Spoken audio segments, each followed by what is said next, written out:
Bismillahirrahmanirrahim. Assalamualaikum warahmatullahi wabarakatuh.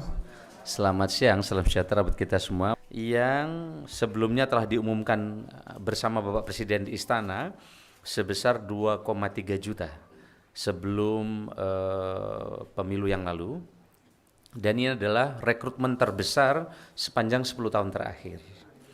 Nah, kami ingin sampaikan progres dan ini ditunggu oleh banyak masyarakat termasuk fresh graduate. Karena di dalam kebijakan tahun ini, selain menyelesaikan non-ASN yang tersisa 1,8 juta, termasuk di dalamnya ex-THK 2 yang nanti akan dituntaskan, ini juga ada fresh graduate kurang lebih 600.000 orang.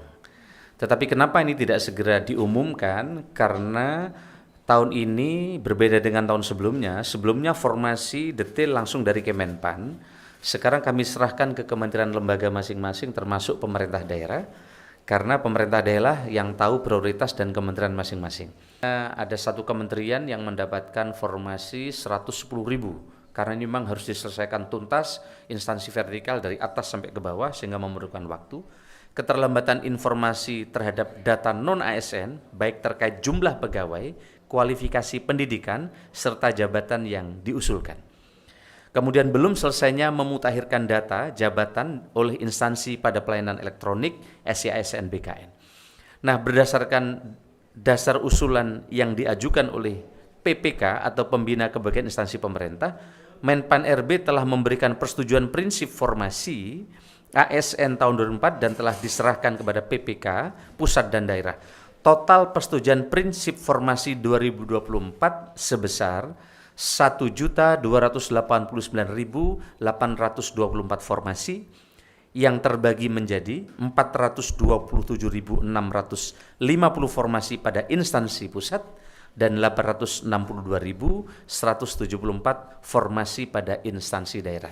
Jadi di pemerintah daerah ini formasinya sangat besar. Nah, hingga tanggal 2 Mei 2024 pukul 20, 602 instansi pemerintah telah melakukan rincian ke dalam sistem layanan perencanaan SIASN BKN dengan rincian sebagai berikut. 4 instansi belum membuat rincian formasi, mohon maaf saya tidak menyebut instansinya, jadi nanti teman-teman nggak perlu nanya kepada kami. 36 instansi yang sedang menyusun rincian formasi, 39 instansi telah selesai menyusun rincian formasi, namun belum mengajukan digital signature atau DS SPTJM oleh PPK. Jadi harus ada surat pertanggungjawaban mutlak sehingga nanti jika diakibatkan formasi nama orang terkait dengan P3K jika ada yang keliru, nanti PPK-nya akan bertanggung jawab. Kemudian kita pasang 2 face recognition.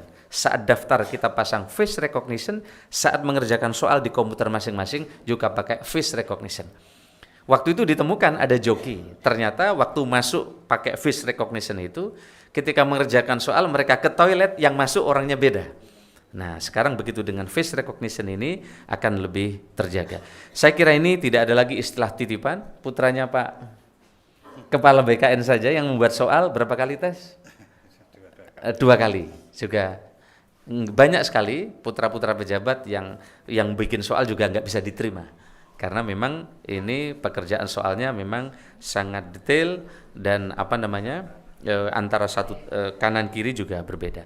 Saya kira ini teman-teman sekalian informasi terkait dengan penyelesaian ASN